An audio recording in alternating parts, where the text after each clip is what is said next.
Hi, it's Kate Brownfield from ADHDkidscanthrive.com. Thank you for listening. If you're enjoying this podcast, please like, comment, and share as it'll help others find the ADHD Kids Can Thrive podcast.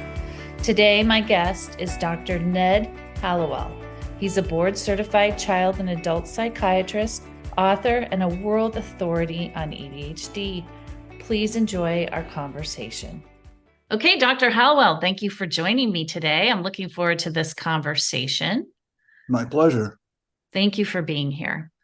Okay, let's start from the very top by having you just give us your definition of what ADHD is. Well, it's a way of being in the world. The term attention deficit hyperactivity disorder is not only demeaning, it's wrong. It's so ironic that the condition has a name that absolutely is incorrect. So I have the condition myself. We don't have a deficit of attention. We have an abundance of attention. Our challenge is to control it. Hyperactivity is often not present at all, particularly in adults. So you have two of the four words wrong. And Right. the third one, disorder, I don't think of it as a disorder. I think of it as a trait, because depending on how you manage it, it can be a tremendous asset, or it can be a terrible liability. I mean, a lot of the prison population has this condition. A lot of the multiply divorced and unemployed and drug users. So it can be living hell, or it can be, like the guy who won the Nobel Prize in chemistry for inventing the PCR reaction. It can be absolutely spectacular. Right.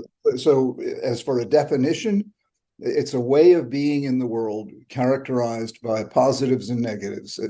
Among the positives, we see creativity, originality, initiative, think outside the box, a tremendous appetite to create and grow and develop things, a real need for stimulation, an amazing capacity to empathize, big-heartedness, but also strong-willed, very stubborn. The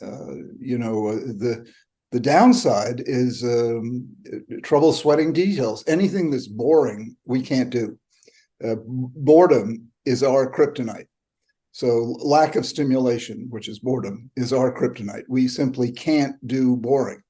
We just bounce off of it. So, and that leads to the things that most people have heard of: the trouble with being on time, trouble with getting organized, sweating boring details, closing the kitchen cupboards, or remembering your wallet when you leave the house, or leaving your jacket in the movie theater, whatever it might happen to be. The so-called executive function, we're bad at that. But and then if the condition is defined in the DSM by three broad symptoms: distractibility, impulsivity, and hyperactivity. But if you turn each one of those on its head, you get a tremendous positive that can't be bought or taught. The flip side of distractibility is curiosity, and curiosity is what drives discovery. And curiosity is, thank God for curiosity. And again, you can't teach it. You can discourage it, but you can't give it to someone who doesn't have it. And we naturally have it. It's what makes us so distractible. We want to know what's that. Impulsivity, the flip side of that, is creativity. You don't plan to have a creative idea. Creativity is basically impulsivity gone right. And then if the impulsive thing is disruptive, then you call it impulsive. And then the third one, hyperactivity, you get to be my age, I'm 73, it's called energy. I'm really glad I've got that little turbo pack on my back. So the way it's described in the medical model, which I was trained in, I'm an MD, is all about pathology. And that makes sense, because you go to the doctor, because you're sick, not because you're well. But when it comes to the mind, it's a big mistake to only talk about pathology, which is what this diagnosis does. It only talks about pathology. So I've been on a mission my whole career to broaden how we look at it to include the positives. Yes. Okay. And so what do you think is the difference between a person with ADHD having a negative life experience, or kind of taking the negative path versus the positive path. How do you support, in this case, let's say parents raising ADHD kids, to direct them towards a more positive life while having ADHD? You should always be looking for some interest, something that they show an interest in, anything from cooking to baseball to dance to anything, other than just watching a screen. So you're always looking for some flicker of interest, something, and then you do everything you can to encourage that. Right. Nurture it. You build a life on developed strengths, not remediated weaknesses. Now, in order to develop some strengths, you have to remediate some weaknesses. So I'm not saying you forget about the weaknesses, but your search, your overriding concern should be to find the positive, find the glimmer of interest, find the little nuggets of gold buried in the hill, the deficiencies are much more glaring, much more easy to find. You can't overlook someone overturning a chair or using a profanity to the teacher or, smacking someone. You can't overlook that, but you can overlook someone who's got a real talent with words, or a real talent with cooking, or a real talent with pencil drawing. I mean, but those are what you build a lifetime on. And so what teachers and parents and coaches should always be looking for is the glimmer of a talent. And then you do everything you can to make that grow. You don't praise without reason. So that's a big mistake. You don't say, "Oh, you're wonderful." You should say you're wonderful in the generic sense that we're all wonderful, but you don't want to give specific praise for something that doesn't deserve praise. So you want to set the child up, or the adult, this applies to adults just as much, to do something that is worthy of praise. And the way you do that is you start with a glimmer of interest, and then you practice. But practice that emerges out of enthusiasm, out of an interest in something, that's practice that you want to do. You want to go to the weight room and lift weights so you'll be stronger for the football game, or you want to practice your scales so your recital, you'll perform at your recital more effectively. And that again, the usual approach is to just dictate, work hard, work hard, work hard. That's everyone's solution to everything. And that's deadening. And that's why these kids turn off. They why should I work hard? All I'm going to get is more criticism, more frustration. No one's there to help me anyway. Why? I'll just bag it, and forget about it. And that's why you see kids tuning out, around age, 10, 12, 14. And then they find drugs, and, that becomes their solution. Yeah. Okay, so leading into my next question, parents do worry about their child's future, right? That they're going to tap out or kind of numb out, right? If it's always a struggle, right, in life. So what should parents do and expect as their child grows and matures? Oh, well, you should get my book. I've written 24 books. Yes. Which one do you highlight? The one, the most recent is called ADHD 2.0, and it has the virtue of being my shortest. I finally understood my audience.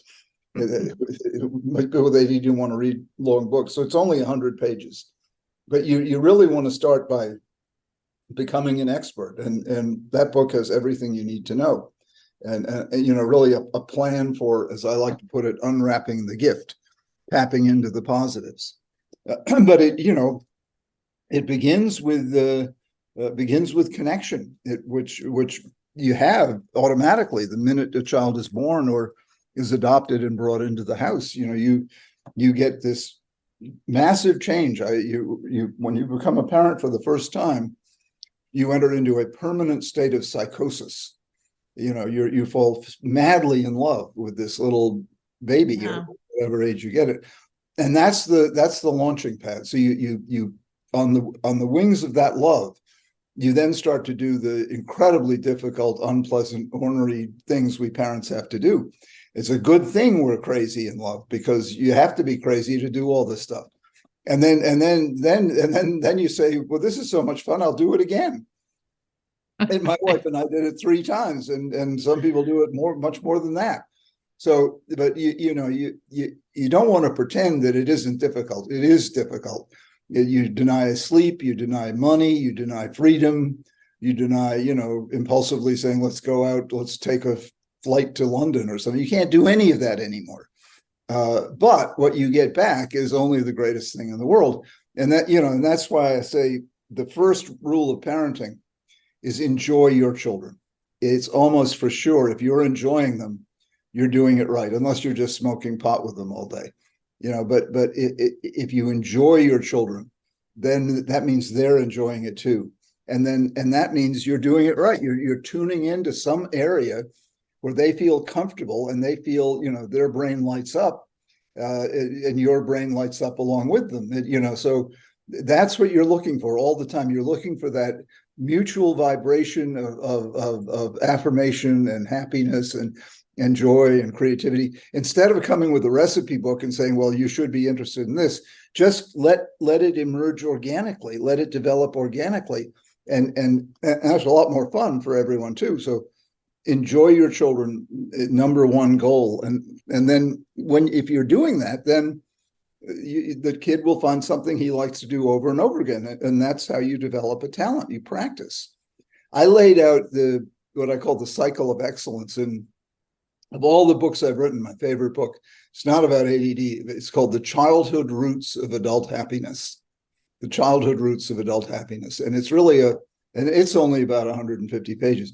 It's a method for raising children that will maximize the chances that they'll grow up to be happy, which is what all parents want for their kids. And it minimizes the chances that they'll be effed up, So, and it's a very evidence-based and reliable method. It all begins with connection. It begins with, that connection to family, connection to parents, connection to a dog or a cat, connection to neighborhood, connection to nature, connection to the past, connection to favorite activities, connection to favorite food, connection to holidays and events, connection to some kind of spiritual practice. All of that, if you think about it, what makes life not only worthwhile, but meaningful and fun? It's connection. Yeah. So you want to put that first, and then the connected child naturally goes to step 2, which is to play. Play should be the main activity of childhood. Now, my definition of play is not just what you do at recess. My definition of play is any activity in which your imagination lights up. You're at play. Well, how do you do that? Well, you ask an open-ended question. Where does a circle end and begin? And next thing you know, the kid's imagination is whirring. He's at play or she's at play. And that's what great teachers do. That's why the Socratic method works so well. Ask questions, and then you're engaging, and you're inviting them to play and come up with their own answers. And then once you find something to play at, you do it over and over again. That's called practice. And when you practice, you get better. Then that's called mastery. And then as you gain mastery, other people notice, and that's called recognition. And that brings you back to connection. So those 5 steps, what I call the cycle of excellence, will spin off all the things that do correlate with leading a great life: confidence, motivation, reliability, self-regard, empathy, grit, the ability to bounce back, resilience. All of that is built in to those 5 steps. Okay, so Dr. Hallowell, here's my question. I agree with everything that you're saying, but like ADHD kids are required to go to school. And I think what happens is that school does not feel like play. And for a lot of kids, it's set up to not feel like a place where they can succeed. Yeah, no, and unfortunately, it often isn't. Great teachers make every class like play. They're always engaging the imagination. That's what great teachers do. If the class becomes too obstreperous, you introduce some drills to help, some structure to help them quiet down. If they become too quiet, you introduce some novelty to get them stirred up again. Right. You're right. Okay. Yeah. So I think as parents, when it really kind of comes to more, I think of school and I think chores, I think parents find themselves in this like nagging battle with their kids because they want them to be responsible, be accountable, right? And when they're young, that falls into two buckets of school and responsibility around the house. So how do parents kind of get out of that nagging cycle, if you will, with their ADHD kid? Just be aware that it's there, and you want to be proactive. Most of the effective techniques in the world of ADD you do in advance. You do before you go on the trip. You do before school. You do before dinner. So you want to have a plan, and you sit down when the child's old enough to do this, and I think they can do it at age 5 or 6. And you say, what are the rules? How do we live together? What are our laws? It's a good way to introduce them to government and introduce them to all that kind of stuff. And, you can always build in these things that make it relevant to them, but have powwows and say, what are our rules going to be? And so they sign off on it. And then contingencies. What if I ask you to do something and you don't do it? So instead of the nag being the contingency, which a lot of parents do, I mean, the answer to the question, how many times do I have to tell you, is, about 100. So you can say, take out the trash, and the kid will absolutely intend to take out the trash. But in the time it takes him to walk over to the trash, he's forgotten about it. Right. Because the trash is so boring. It's just not stimulating. It's not that he's being passive aggressive or disobedient. It just doesn't grab him. It doesn't stick. And so, if you want him to take out the trash, you should, walk him over to the trash if need be, or work out some system so he takes out the trash at the same time every week. Like tonight is my night for taking out the trash. It's Thursday night. I take out the trash. No one will have to ask me. And I'll just do it automatically. And tomorrow morning I'll bring it in. So once you get what I call pattern planning, once you have predictable chores, predictable responsibilities, and you drill the person and hold them to it, they'll start doing it. But too much of what parents do, understandably so, is in the heat of the moment, in the heat of a crisis, in the heat of a conflict. And these kids love instigating conflict because, remember, they're always looking for stimulation. And it's a lot more stimulating to fight with mom than it is to do your math homework. It's a lot more stimulating to pick a fight with your sister than it is to, read the book you're supposed to read. So we are natural instigators, not because we're evil or obnoxious, simply because we want stimulation.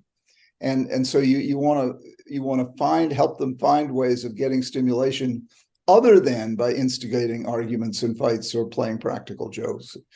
So always keep that in mind, that they're looking for stimulation, and always keep in mind, what can I do in advance that will make whatever it might happen to be go more smoothly. Yeah. Plan the runway for them. Okay. So Dr. Hallowell, you made me think. I hear from parents, right? There's always a lot of guilt. I think, especially if your ADHD kid likes to stir the pot a little bit, or if you're frustrated that they're not doing what they're supposed to be doing, and parents lose their temper, right? And they explode, right? And then they have feelings of remorse. What's your advice for parents who are getting caught in that cycle with their kid of that battle, if you will, the negative battling? Well, what I just said, you want to stay out of what I call the big struggle. And most families where there's ADD have the big struggle every day, usually in the morning, getting out the door for school, and in the evening, getting dinner and getting homework done. Big struggle A, big struggle B. So you want to sit down over the weekend or something and say, aren't you guys tired of having this fight every day? Aren't you tired of my screaming at you, finally losing it, and screaming at you, I told you to get dressed and you're not getting dressed, and I'm, aren't you tired of me, throwing the dish rag up in the air, or muttering under my breath, or dad kicking the door and saying, for all the work I do, I expect better than this. I don't expect disobedient, rude, obnoxious kids. And, and then he says, well, if I were your age, when I was a kid, I would get beaten with a belt or something. And they just, they become someone they don't want to become. So you say, okay, let's not have this big struggle. So what can we do instead? And that's where structure really comes in. And then you have to practice the structure. But you've got the buy-in in advance by having that meeting, and all the kids have signed off on it. Yep. And you have contingencies where if it doesn't happen, this is what happens instead. If it does happen, I'm not a big fan of charts and graphs, and if they work, great. I just couldn't ever implement that. But some kind of reward is a good idea. In general, punishments don't work. Back when kids got spanked routinely, didn't work. You could spank them all day, and they'd say, "Do it again." Yeah. The punishments just don't work. Everyone thinks, well, you didn't spank him hard enough or something. No, it's really, the experiment's been done. And, a lot of child abuse happens, and it's just a terribly sad thing, because you lose the kids. They grow up afraid of you and not wanting to be around you, not trusting you, and, and being physically hurt by you. And so you don't want to use overpowering them as a means of intervention, but rewards, they're great. I mean, you're going to be doing that for the rest of your life. It's called a salary, or a bonus, or I get an advance on a book I'm writing, so as adults, we're routinely rewarded with money. Well, so as children, you want to have the equivalent. And so they're working toward a goal. They're saving up for the Xbox, or they're saving up, for the Ferrari they're going to have when they're old enough, and their goal can be very lofty, can be grandiose indeed, and who knows what they'll do, but you want them to be pointing towards something positive, saving up for something positive, taking extra courses to qualify for something positive, whether it's Eagle Scout or CEO of General Electric. I mean, you want to have them identifying goals, and then you want to have what Alfred North Whitehead called an habitual vision of greatness. He said there can be no moral education without an habitual vision of greatness. Habitual is the key word, because you don't just save it for Sunday morning when you go to church, or for the graduation speech, or, because then it has no impact on your life whatsoever. But if you habitually, define what is great, I mean, sadly, for most kids, if you ask them what is greatness, they'll go silent. And if you push a little bit, it's usually fame and wealth. So if you're a billionaire, that means you're great. Or if you play in the NBA, that means you're great. And rarely do they say, some do, that it's how many people you've helped, or how many diseases you've cured, or or how many children you've taught. I mean, I think of as teachers as the embodiment of greatness, and so kids are exposed to greatness every day, and you want to frame it for them like that, so they won't look down on people who aren't rich or famous, and because let's face it, by definition, most people are not rich or famous, but they can be great. They can absolutely be great. And a lot of kids these days think you can't be great unless you are rich and famous. Yeah, that's definitely not true, because a lot of people who are rich and famous are despicable. They're the opposite of great. So these are the kind of conversations you ought to have when they're still young enough to have these conversations, so they can begin to construct that habitual vision of greatness. If you come out of childhood with that, and it's a vision of greatness that is beneficent and generous, that becomes your moral compass. You don't have to know the 10 Commandments. You don't have to, because you are not inclined to do things that hurt other people. And it's not out of a sense of, I'm afraid I'll get punished, or, the 10 Commandments. So it's not out of that. It's a sense of loving the group, loving the town, the family, the building, with the team. I don't want to hurt it because I'm part of it. and that's together will be great, that's where positive regard for yourself and for life. I think we ought to take the self out of self-esteem, because it isn't so important that you love yourself as much as you love the group that you're in, that you love the undertaking called life. That's right. where the loving feelings you want them to go. Okay, so let me ask you on that. I think with the kids who lived through COVID, ADHD or not, right? But I do hear the ADHD kids that were teenagers, right? Going into college, that kind of thing. What do you do when they're struggling with taking responsibility for themselves? Really at any age, but also as young adults, like that 18 to 24-year-old. You just keep supporting them. And they may need more support than other kids do. Tough love does not work. And it can have tragic consequences. You're always trying to have them take responsibility, but people with ADD usually can't do that as soon as other kids can. Some can, but don't be surprised if he's, you're supporting him into his 20s or early 30s. And that's fine, as long as you've got to support yourself too. So there's a limit to how much you can give, but you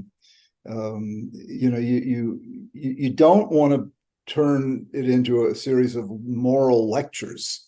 Lectures do nothing. They're other than put someone off.